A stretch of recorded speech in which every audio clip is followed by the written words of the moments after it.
Welcome to Hoystory on Air, Season 1. I guess this is going to be episode 22. This is going to be a quick single subject type thing. Sorry I didn't do anything last couple days, been really busy.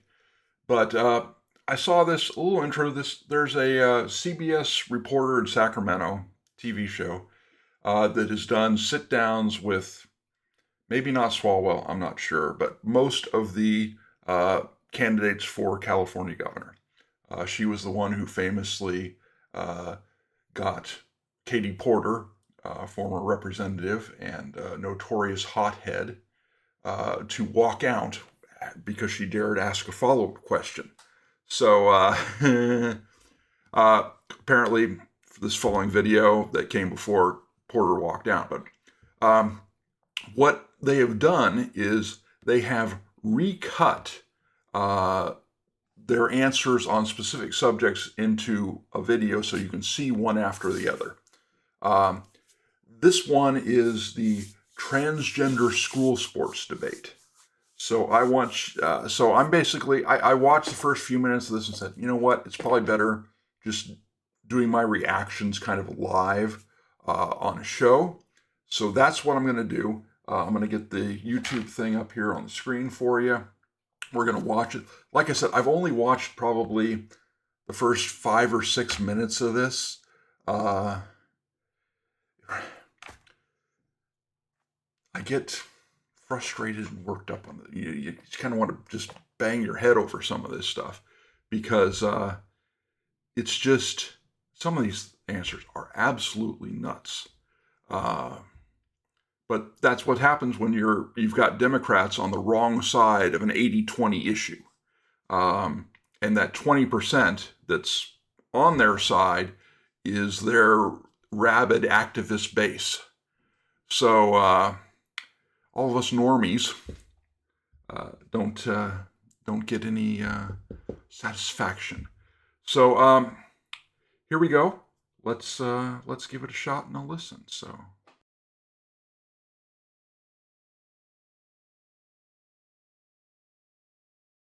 So transgender athlete debate. Transgender athlete debate. Transgender athlete debate. Yeah. Where do you stand on the debate over trans athletes, specifically in student sports? In student sports, governing bodies.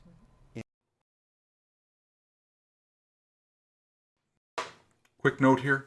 Xavier Becerra is the former Attorney General of California.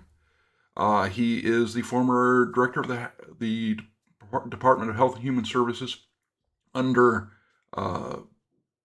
Joe Biden.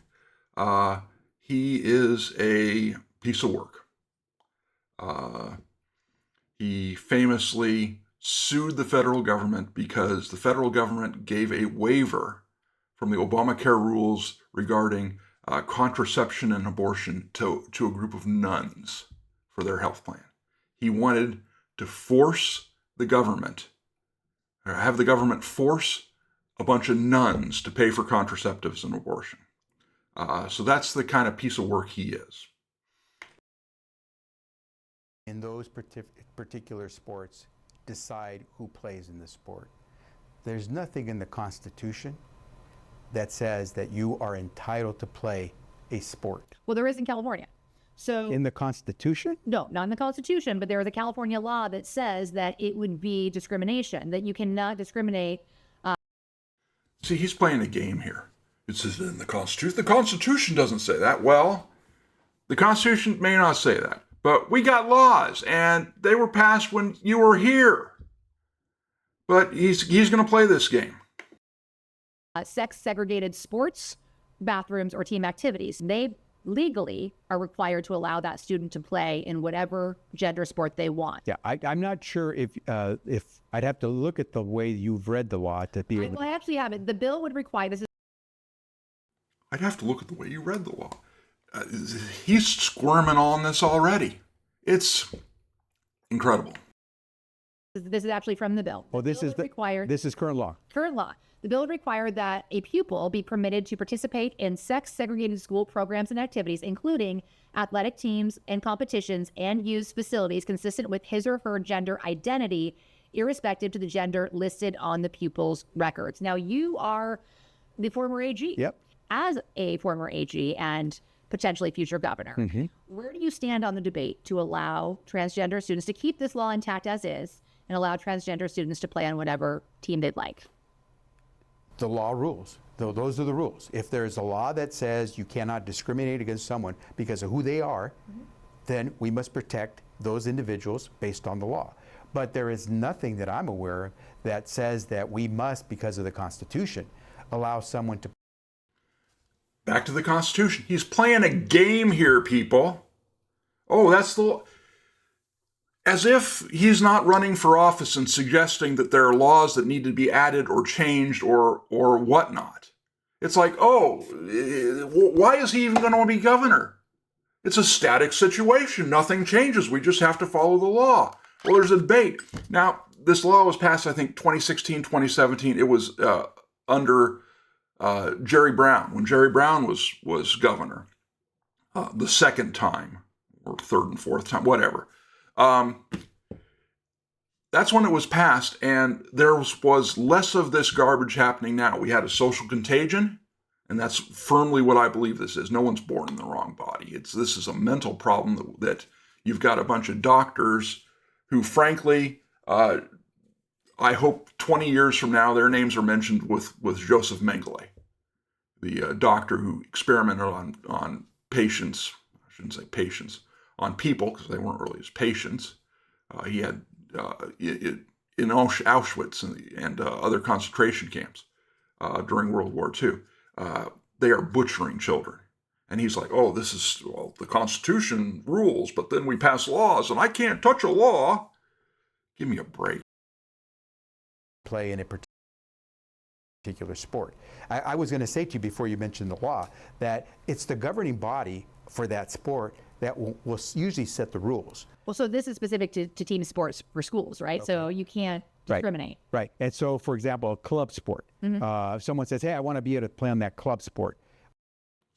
Why are we even bothering with this? Seriously. Who gives a flying what? I mean, when we get to club sport issues, we can put pressure, right? And pressure has occurred. I mean, finally you got the Olympics saying, hey, we're going to have to do genetic testing. You know, you're going to have to prove you're really a woman. You know, XY chromosome or XX chromosomes. If you got XY chromosomes, forget it.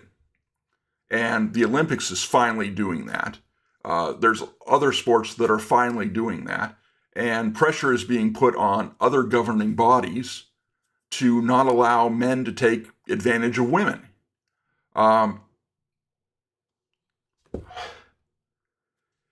He wants to move to club sports. He wants to talk about that stuff because then he doesn't have to defend what the law is right now that he supports. Well, what do the governing rules of that club sport say? That's what governs. So long as that club sports rules don't violate the Constitution in discriminating against somebody, and so long as we're not creating a hostile atmosphere, which is also against the law. Well, and that I think is a concern here too, right? So this is specific to student sports. But if you take this out, then do you create a hostile environment, right? So, I mean, she's a mainstream news reporter for CBS in Sacramento, local station, but it's the state capital. Do we create a hostile environment? Well, we're creating a hostile environment now for girls. Because a guy walks in there, you know, naked. That's a hostile, but the only hostile environment Becerra and she are talking about is the one for the mentally ill student whose mother or father has put this on them. I mean, seriously, this is child abuse. And you've got a bunch of activists in league with unethical doctors, and we're worried about keeping, making it uncomfortable for trans kids. What about girls? They don't give a flying whatever about girls. Is it something that can be finessed or should be finessed? Well, look, Julie, at the end of the day, it is great to be able to play sports. but you have to follow the rules of that sport. And so I think we should all agree that whatever the rules of the sport are, let you and I decide we're going to create a new sport, and we decide what the rules are going to be. Anyone who wants to play that sport in our league, they have to follow our rules. Now, if there's nothing in the Constitution that requires you and I to have to do something in particular, something special. We're back to the Constitution. Red herring. Doesn't matter. We've got a law. He wants to get Constitution, laws. Laws can't violate the Constitution, but the Constitution leaves plenty of space for us to pass laws to address stuff. The problem here isn't the Constitution, it's the law that he supports and that his party passed. For any individual. But at the same time, I'm not interested as governor of having someone be bullied or someone discriminated because of who they are simply for that reason. And if the rules allow an individual to play in that sport, those are the rules. And you should abide by them. If the rules don't let you play in that sport just because of who you are, then you don't get to play in that sport. Well, Xavier, that's discrimination. You're saying who can play and who can't play. You'd be the first to sue. They clipped this together. It's 26 minutes long, and I thought, this may be 35, 40. This is crazy. This is probably going to be an hour long, because the amount of stupidity that keeps coming out of these people's mouths and disingenuousness, and because I think he realizes it isn't popular. He realizes he's on the wrong side of an 80-20 thing. So he's going to pretend that as governor, he's got no power, he's got no pull, and that's just the way the law is. Can't do anything about it. And it should be that easy. Transgender athlete debate. Where do you stand on the debate over trans athletes in student sports? As a dad, as a coach, as a man, as a rational human being, boys should not be competing against girls. As a coach, I absolutely know that boys have no place in girls' sports. And I'll go one step further. This is the extreme at the age level, and I'm picking high school for a reason, just because of those ages. As your governor, there will never be an 18-year-old boy walking through a 14-year-old girl's locker room naked. So, transgender athlete debate. That was a Republican. He's on the right side of this 80-20 issue. Said it simply. I'm not sure how he's going to accomplish that. At least you have someone pushing on the right side of it. Because, as has been mentioned before, current California state law says you have to let them. And that needs to be changed. And I'm not sure that's going to be changed with Democrats in control. If he were governor back when they tried passing this, I have full confidence he would have vetoed it. But we're at the point now where they have gerrymandered the state of California such that they have guaranteed themselves, the Democrats have, a supermajority, veto-proof supermajority for forever, until there's a sea change. There's got to be a sea change. Is it going to be over this issue? It'd be nice, but I'm not going to hold my breath. Where do you stand on the debate over trans athletes, specifically in student sports? Yeah, I don't believe that I've seen enough that makes me believe that there isn't an advantage for a transgender athlete that is competing in these sports. And so I'm not there on that issue. I haven't seen enough information that tells me that, if there is a transgender woman competing in women's sports, that there is an advantage For the transgender woman. transgender woman. Okay. I believe that there is an advantage. You do believe there is? I believe that there is an advantage. And so that's why I'm not there on that issue and being so. Finally, the science wins out. This guy, Democrat too. Oh, I think that she's only interviewed. I think there's only 2 Republicans in the race. I think she's only interviewed, and they're both in here. Like I said, I only got a few minutes into it, but so what you gonna do about it? Supportive of it at this time. I'm always willing to, to follow the science. I'm always willing to take in more information and have my opinion evolve over time. But as I stand now and what I've seen now, I do believe that there's an advantage, and I don't support it. But I mean, you have 2 daughters I do. who And presumably will play sports someday. right. And I am concerned. I mean, if you work really hard and you end up losing it to somebody who has perceptively a potential advantage, that would hurt. That would hurt them, and that would hurt me as a dad, knowing that how hard they've worked for that. But what gets lost in this is that these are also kids. We're talking about kids. We're talking about children. And what is more American than wanting to play sports? There's nothing more American than wanting to be in sports. And so we really have to be compassionate and careful about how we talk about this, and not demonizing them and making them feel like they're not wanted, making them feel like they don't matter, because they do matter. And I feel for them. I think it's horrible.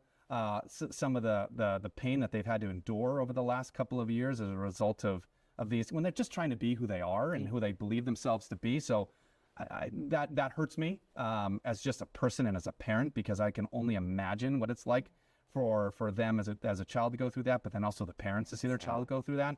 So I just think we can't lose our humanity in this discussion. It just, we take it for what it is. Here's where the science is, and this is what this information we have, but always keep an open mind for that opinion to evolve. Where do you stand on?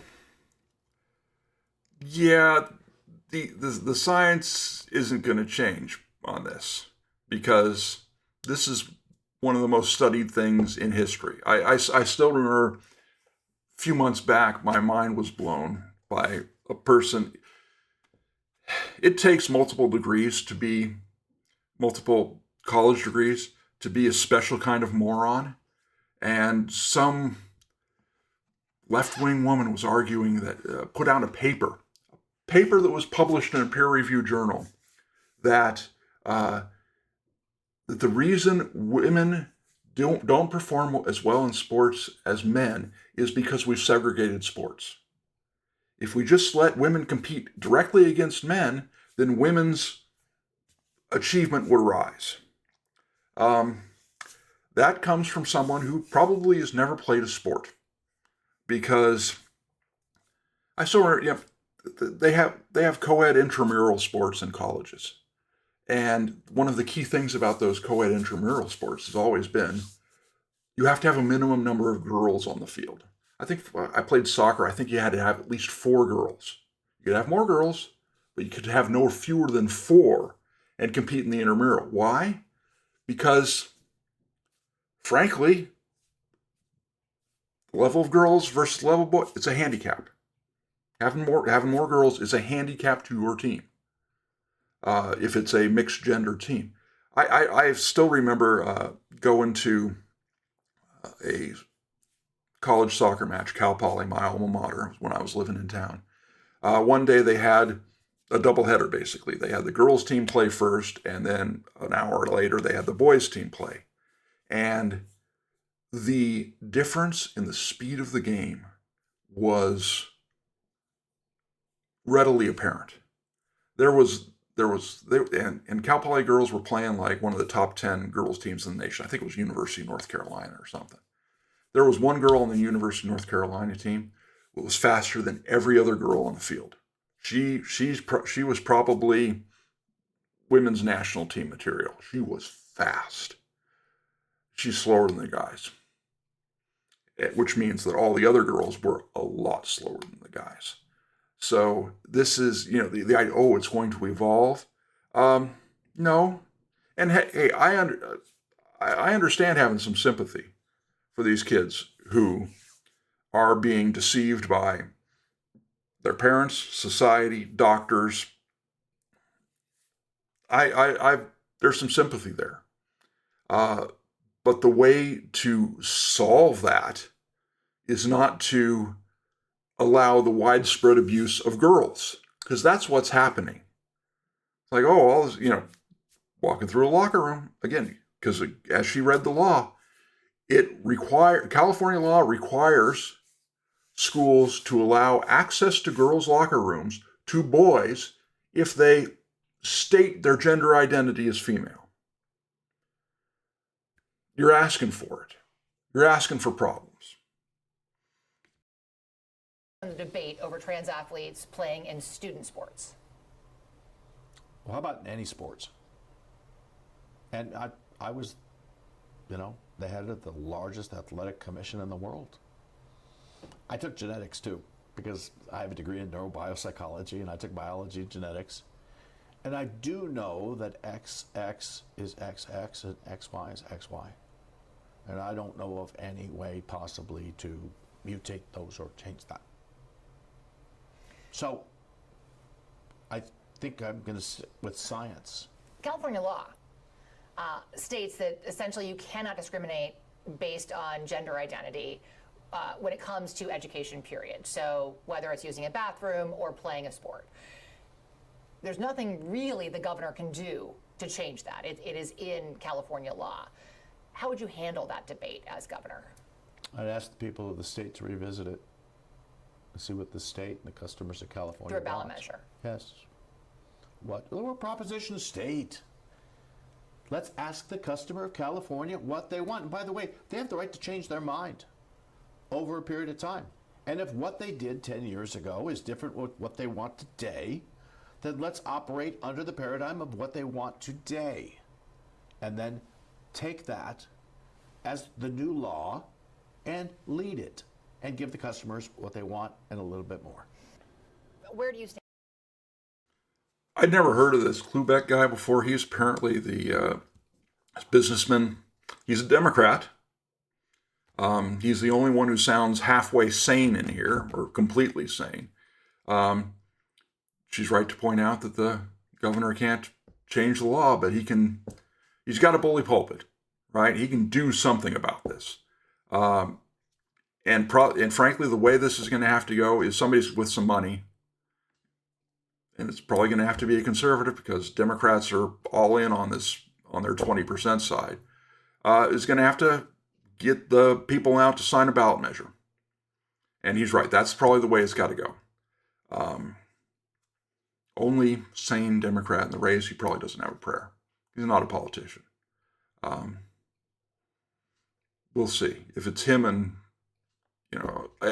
it'd be nice if he got to the top two. It'd be nice, frankly, if Democrats split their votes enough that you got two Republicans in the top two, because then we'd change this top two thing again. Because, that would be a mistake, and Democrats wouldn't want to have that repeat itself. And on the transgender athletes, specifically in student sports. Well, I want to overturn the legislation that enables that. It's not fair. It's not fair for girls who've worked so hard. I mean, look. This guy's a Republican too, by the way.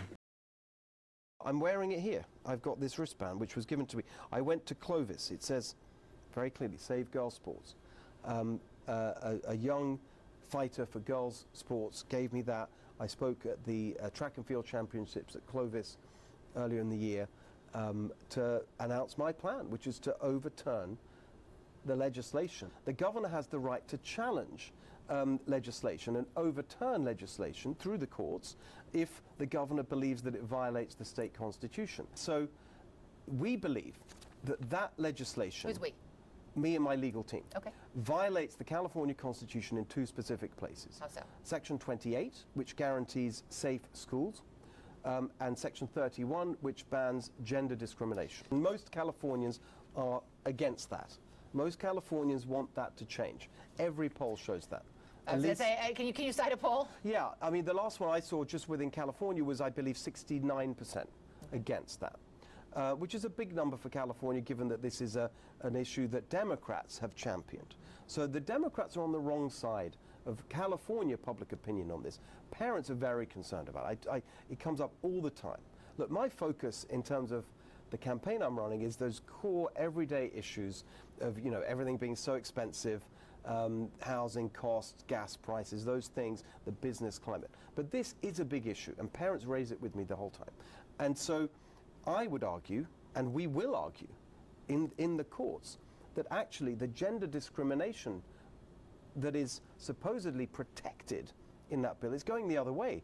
And that legislation now discriminates against girls who are on sports teams and have worked so hard, and they end up being denied the opportunities they worked for because of that bill. So I think we've got a good case on gender discrimination grounds. I want people to live the lives they want to live. That's the whole point of my campaign, restoring the California dream. Live how you want to live, be who you want to be. That's California. We really cherish that. So do I. I want to make sure that that is protected. But does that also apply to these transgender children? Yes, that's exactly who I had in mind when I said that. It applies to everybody in California, but it also means that the choices of one person shouldn't impede the freedoms of another person. That's society. We have to figure this out in the kind of thick of everyday life. And I think this legislation, often legislation, by the way, is the wrong way to solve these kinds of issues. We've got to do it in a more human way. We've got to use common sense. And I think that's, in the end, how these things should be resolved. And I think this legislation has ended up creating tension and division, which shouldn't be there. And so I'd like to repeal that legislation. So you're already coming in saying we think there are several California laws that are unconstitutional, and you're going to come in with your lawyers and try to overturn first them. I'll ask the legislature to overturn it. That'll be my first step. I'm going to go out on a limb and say if we still have a supermajority, it's not going to happen. But I okay, agree. assuming they don't overturn it. Yes. How does that work with the state attorney general? So the attorney general is elected. Yes. And certainly the current attorney general has a very good relationship with the current governor. Yes. What do you do if you have an attorney general who doesn't agree with you? I mean, it's not an agency that you can necessarily unilaterally. Oh, and you shouldn't. But on that, that's something I've thought about and actually learned about. Actually, the attorney general is required to file that lawsuit if the governor determines that it violates the state constitution, regardless of party. And then, but how hard does the attorney general fight, or who do they assign to that case? Which prosecutor, right? Just because it goes to court doesn't mean it's gonna. There are things that an attorney general can do to try to kill a lawsuit. Yeah, but also there are things that the governor can do to put a spotlight on that and say, look, to the people, you elected me to get this done. You know, there's something I'm very open about and public about. When I've elected governor, people will know that that's part of my platform. And I'll say, look, you elected me to do this. I've tasked the attorney general of doing this. He or she is slow walking it. I think that kind of public pressure can have an impact. Hilton said he thinks it's unconstitutional. So,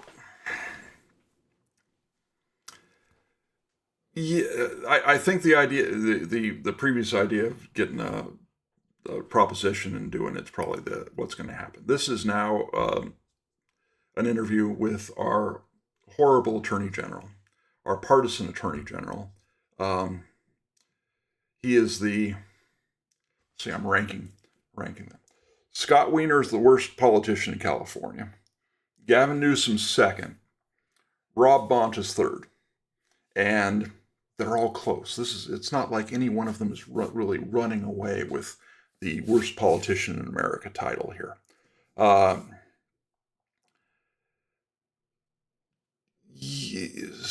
Hilton wants to force Bonta to challenge this law. I think Bonta's going to make it clear he's not going to because he disagrees. And so if Hilton wants this law challenged, he's going to have to use his own lawyers.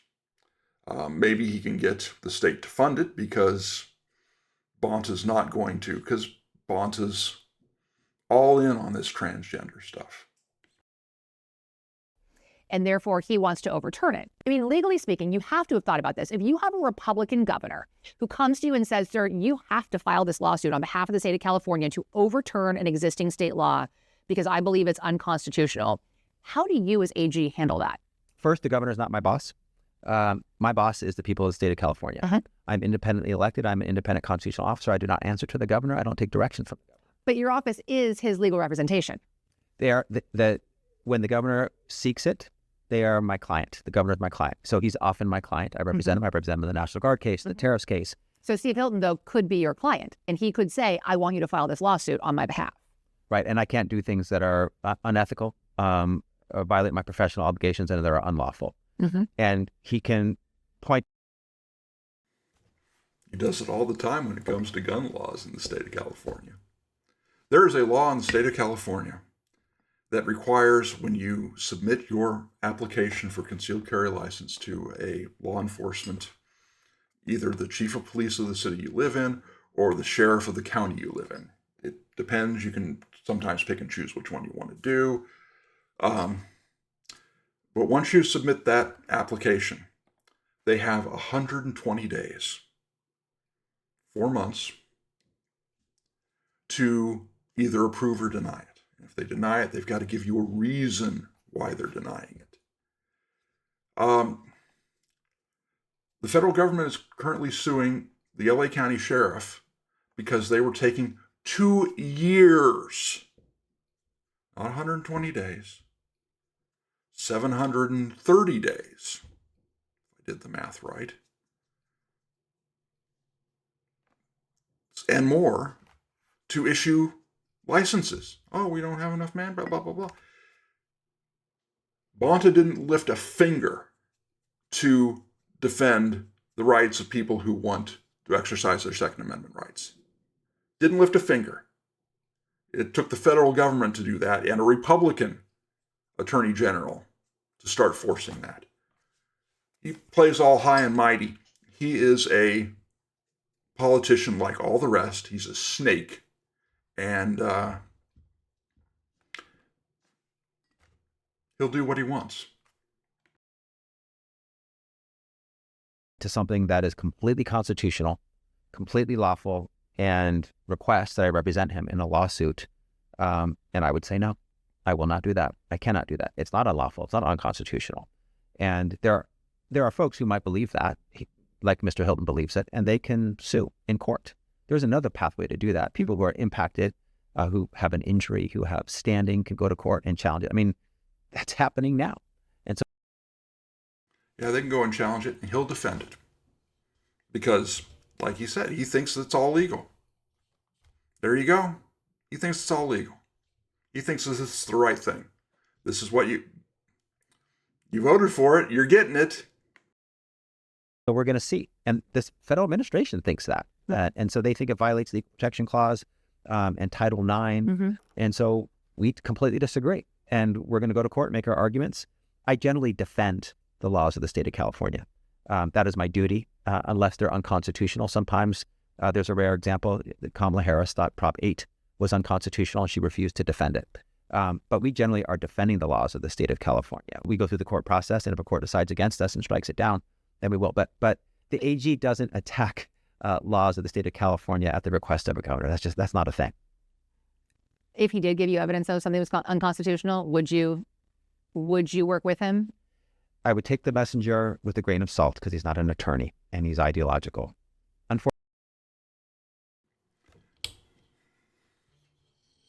Pot, meat, kettle. I mean, he's an attorney, but this guy's just as ideological. He I'm middle of the road. I just, call ball. This guy is a radical. And don't buy his pretend game. Fortunately, I have to. I can't be naive about that. I would look at it. I'm an attorney. I'm the chief law officer for the state of California. But I mean, if he had attorneys, his attorneys are the ones that are suing us on some baseless case that we think is completely without merit. We would look at the law to see if we think it's unconstitutional. If someone says, will you look at it? Of course, I'll look at it. If Governor Hilton says, look at this, I think it's unconstitutional, we will assess it. And if we think it's unconstitutional and it's being challenged and we think we can't defend something that's unconstitutional, there will be a time when that might occur. And not likely, because it would. If you look at some of the briefs that these guys have filed with regard to defending gun laws and even free speech laws about guns,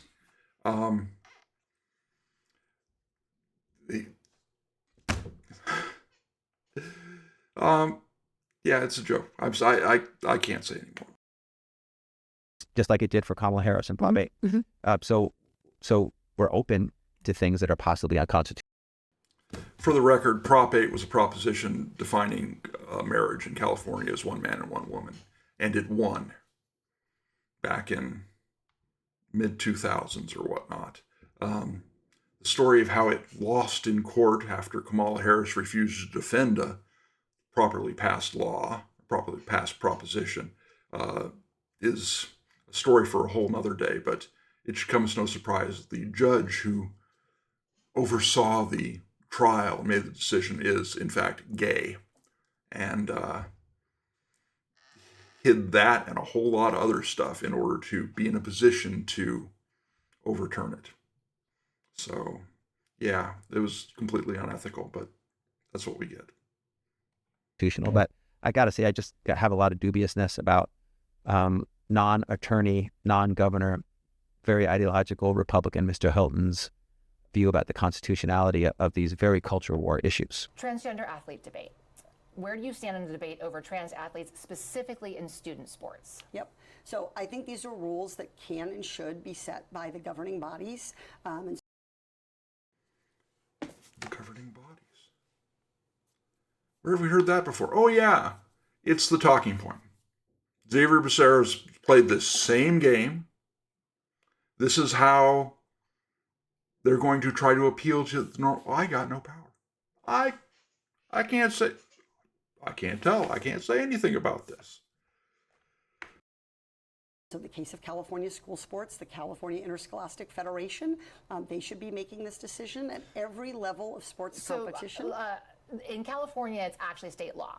So there's a state law that says that pupils must be permitted to participate in school programs and activities, including athletics teams or facilities based on their gender identity, irrespective of the gender listed on their record. Yes. So it is not interscholastic here in California. Although the Interscholastic Federation helps determine the rules under which those competitions occur. So things like the placement of athletes in first, second, third, and fourth, for example, in individual sports. So I think. Does she even know what she's talking about? Again, we're playing this game where I'm not responsible. I'm not, it's somebody else's problem. I mean, it's the late great Douglas Adams, author of the Hitchhiker's Guide to the Galaxy series, among others. Ships didn't have cloaking. Spaceships didn't have the cloaking thing in Douglas Adams' world. They had what was called a SEP drive, somebody else's problem. So it'd land, it'd sit there, everyone would see it, but you'd ignore it because it was somebody else's problem. Politicians are great at trying the same thing. This policy is largely the goal of school sports. We got to ask ourselves, why do we have school sports? As a mom, why do I have my daughter play sports? Because I want her to learn teamwork. I want her to be strong and healthy. I want her to learn how to be coached and get that feedback. And so I think it's important that everybody be given that opportunity. So school sports are not about being the best or brightest. They are about learning how to play in a team. They are about building that skill to go to that next more competitive level. And there's an argument by some saying they can't get to that next level or they're losing scholarships if they're unfairly competing against somebody who has a natural ability that they don't. Given the very small number of trans athletes competing in California, I have not seen any data to support that claim. Okay. She hasn't seen any data because she hasn't looked. She hasn't looked. There's a X/Twitter account called, I think it's called He Cheated, that keeps track of all of these trans women, aka men, taking women's titles. It's happening. It's happening a lot. And frankly, it shouldn't matter how much it's happening. It shouldn't happen at all. She might feel different. There'd be some, I would hope that there would be some inner conflict within her if it was one of her daughters who was, I don't know if she's got one daughter or two, one of her children who was the victim of this, who was having to change in a dressing room with a boy, completely intact boy, who was losing scholarship opportunities or who wasn't getting to play because a boy's better at it than her. I would hope that there would be some sort of inner turmoil. Based on everything I've heard and know about her, I suspect her daughter would have to suffer for mom's political desires and desires for advancement in politics. I'm sorry to say that, but it seems like it's pretty darn true. So you are supportive of the current law? Yes. Transgender athlete debate. She is supportive of the current law. There you go. Yes. Where do you stand on the debate over trans athletes, specifically in student sports? Yes, I'm on record in supporting transgender athletes in their right to participate. California guarantees and protects transgender athletes. This guy is, I believe, the current state superintendent of schools. I think they call it public instruction. Does he hate women? This is, let's see what else he has to say. Athletes in their right to participate. What I don't understand is why the Trump administration is attacking transgender athletes. When you think about it, transgender people in this country represent 1% of the total U.S. population. Why bully these students? These are young people. Why deprive high school girls of, changing in front of boys? Why would we do that? It's only 1%, so I don't think that number is true, by the way. I think it's far less than that. I think if it is 1%, it's been because of the social contagion issue we've had, because I think most of this is a social contagion. But the local school here has 2,400 students. 1% means 24 trans athletes. Let's pretend, let's say 10% of them are boys who think they're girls. Because nowadays it seems like this is really hitting a majority of girls who think they're boys. Encouraged by parents and doctors who are doing child abuse, frankly. So let's say only 10% of them are male to female. So that's 3. That's 3 guys you've got walking through a girls' locker room in a school of about 2,400, 2,500, something like that.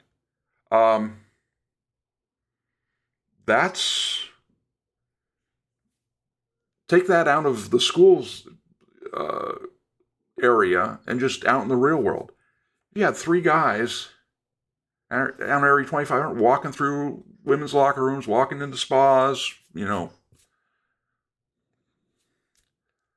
We shouldn't be accepting this. And these victim. Okay, congratulations. You've got the 1% of the transgender vote here in California.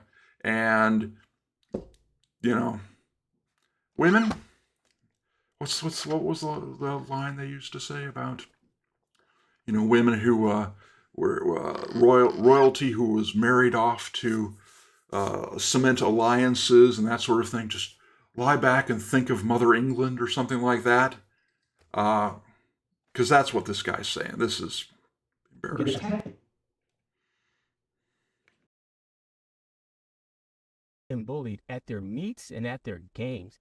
And I think no matter what you think about a transgender athlete, every student deserves to be safe. I've had to go into communities alongside law.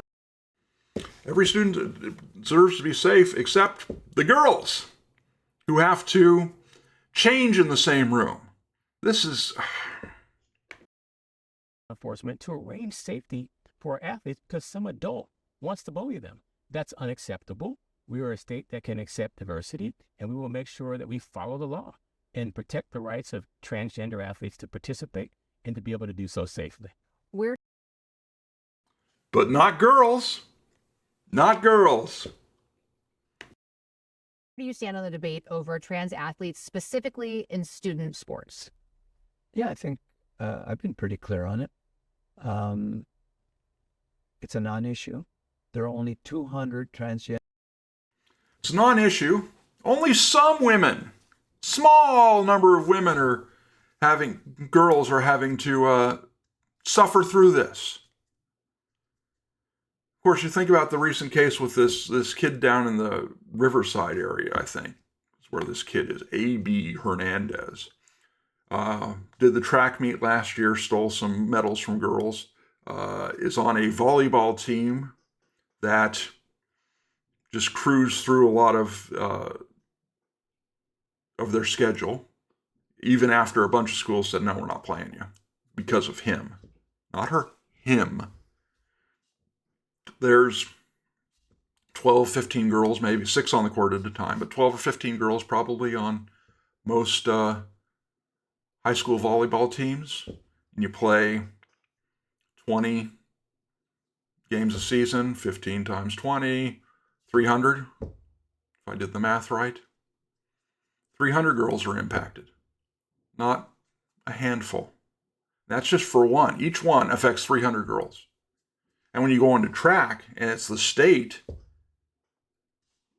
one can affect thousands, and how they place and are ranked and scholarship opportunities, that sort of stuff. Ladies and gentlemen, this is your California Democratic Party. Athletes out of 200,000 in collegiate sports. But if you ask me, if men who have gone through puberty and are now transgender women, should they play other women? No, I don't believe they should. At the end of the day, I also will never discriminate against a transgender. Whoa. Wait a minute here. They've gone through puberty, and even if they do these puberty blockers, I'm not sure, that should be criminal, frankly. Because remember, the same drugs they use for puberty blockers, they use for medical castration of sex offenders. Same drug. So that's what you're doing to these kids. We haven't trying to have this both ways. It's non-issue, but they shouldn't play, but I'll follow the law. What the hell? I think when I was when I was mayor, it was one of the first cities to prohibit, to force transgender into the transgender inmates with men, and they were oftentimes brutalized. I will never support discrimination in any way. I believe in gender affirming care, but I don't believe those 200 athletes should be playing women. Where do you stand specifically?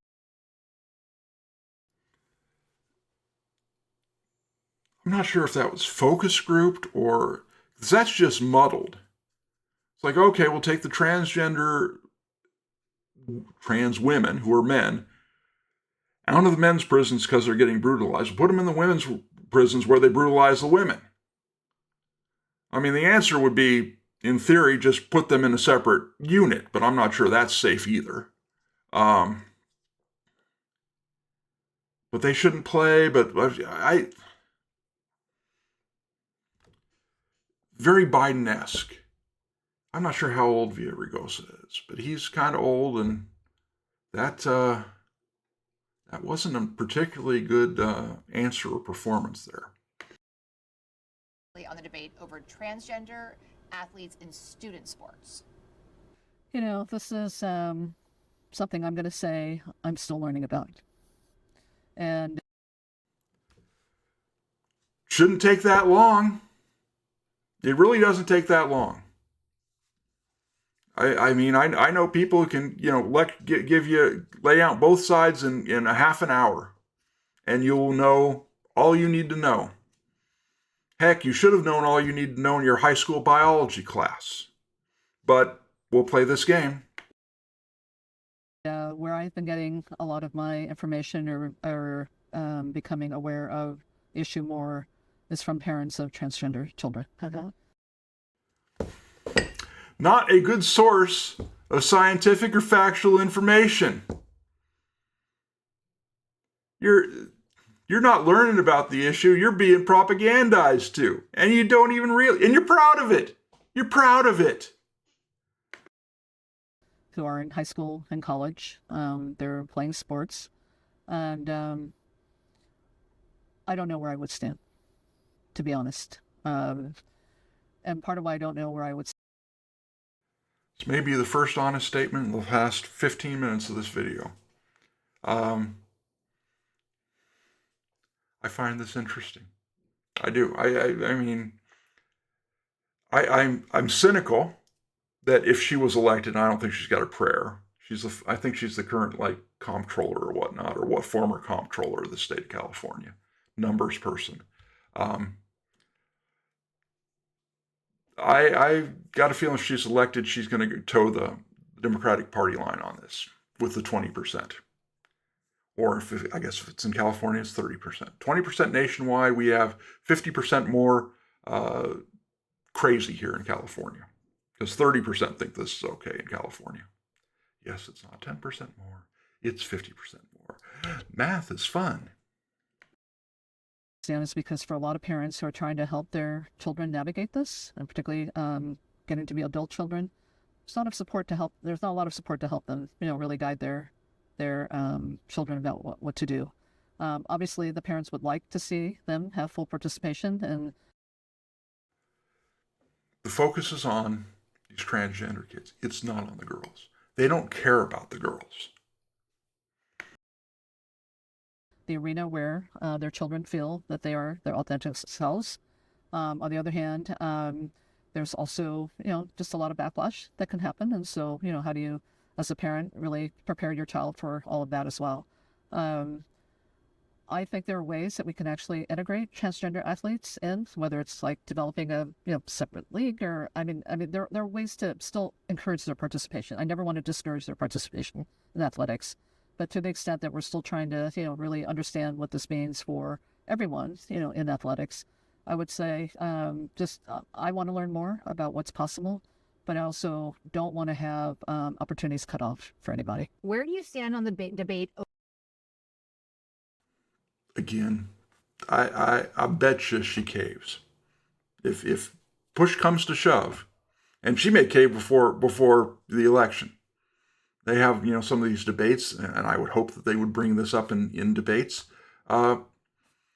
She's feeling pressure. I bet from the moment this aired on, I guarantee you she's getting phone calls from these activists. Yeah. Over trans athletes, specifically in student sports. In student sports, the first thing that I'll just say is that I'm so tired of the culture war and people trying to find a wedge issue that they can use to try to do. I don't know who this guy is. I almost think he may be Green Party, because we've got this, Green Party or green colored Chiron there. We'll see. Green Party is usually further left than the Democrats, which in this state is a tough one.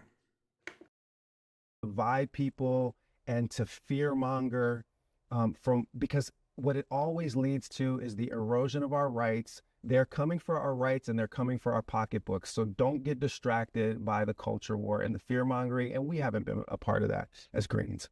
And with that in mind, I believe in a California. I was right. Green Party. Where you may not pray the way I pray. You may not pray at all. You may not love the way that I love. But that your right to be you, to express your identity, to show up as you in the world is sacred. And that even if I don't live like... An answer to the question would be kind of nice. We're doing the platitudes. We're doing the platitudes. You, I should fight for your right for you to be you, and you should fight for my right to be mine. So that's the first thing. So with respect to transgender people, I'm going to make sure that this is a California where no one faces oppression, discrimination, and especially violence because of who they are. Number one. Now, with respect to the specific question of students' participation in And sports. again, specifically student sports. Yes, exactly. The governing bodies of sports should. The talking point has gone out. It's the governing bodies of the sports whom we've taken the power to govern their sports away from, as far as this issue is, because there's a state law. Let's avoid it. Let's pretend we've got no. It's the governing bodies. Make those decisions. It's only a culture war trick to bring the politicians into it. The international. This is my facepalm. Culture war. If we debate this, we're just perpetrating a culture war. Oh, girls saying, naked men in their locker rooms. Culture war. Olympic Committee has rules for who can compete in what sports, and they have doctors and athletic experts and other people who make those determinations, and it's not the subject to like political stunts, which is essentially what it has become, because people know that you can tap into people's emotional responses around this. I don't believe that anybody should have their rights violated. So if you didn't ask me about, gender affirming care, but I'll tell you how I feel about it. If you can get gender affirming care if you are a straight person, if you can get gender affirming care if you're a homosexual person, but you can't get gender affirming care because you're a transgender person, then that's discrimination. What does this even mean? Are we playing this game? It almost sounds like he's referencing this dumb argument. But this is what they've got, okay? Because they don't have good arguments. They just have dumb arguments. That breast enhancements for women are gender affirming care. That's almost what it sounds like he's getting at. This is just, he's talking around the issue. Because the issue is these trans athletes taking spots from girls. And we only talk about it this way, frankly, because of science and genetics. Because if you're a girl transformed to a guy, you're starting at a disadvantage and you're probably not going to win. I mean, they had a show on my wife and I watched a few years ago. What was it?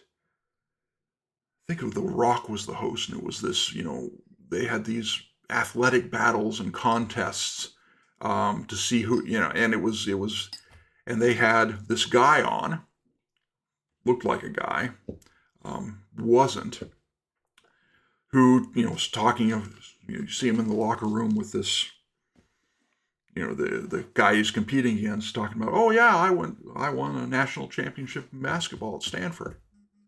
And I'm sitting there, it's like, I watch college basketball a lot. Stanford, to my knowledge, has not won a national championship. Well, the women's team has. And needless to say, the she transing to a he did not win. And, college basketball players, so 6-something in height. But there aren't a whole lot of opportunities taken away from boys in sports by girls, if any, if ever. And frankly, guys probably wouldn't complain about it. You get beat by a girl, you get beat by a girl. Work harder, because you've got because as a man, when it comes to sports, you've got 99% of the advantages. Right? So stop the discrimination and let the governing bodies that determine what fairness in athletic competition looks like. Why would I, as the governor, be? I'm wondering if she's going to challenge him on the law. Like I said, I watched the first few minutes of this. I have not watched the whole thing. This is the first time I'm seeing this. So is she going to point out the law says you have to let him? involved in a conversation about who gets to play which sport. Like, there are Because people whose job that is. So the California legislature is the one that Yes. decided this. And so that's sort of where you come in as governor, right? So state law says that it requires that a pupil be permitted to participate in sex-segregated school programs and activities, including athletic teams, competitions, and use facilities, so bathrooms, consistent with his or her gender identity, irrespective of the gender listed on the pupil's records. So the California legislature made this an issue, a political issue, by passing this law, Yeah. right? And so now you are overseeing that legislature. Classic, culture war, divide and conquer, stuff. So how do you as governor handle that, though? I already told you the principle on which we're going to govern. Leave that to the people that should be making those decisions, and let the kids play and stop worrying about it. Where do you stand on the debate over? So he's got no answer. He doesn't care. He's just going to let it be. No surprise, really. Green parties usually they're very left, and they're very environment focused, and only in as far as it's the conventional wisdom on the environment. Trans athletes, specifically in student sports. There's two genders. It's male and female.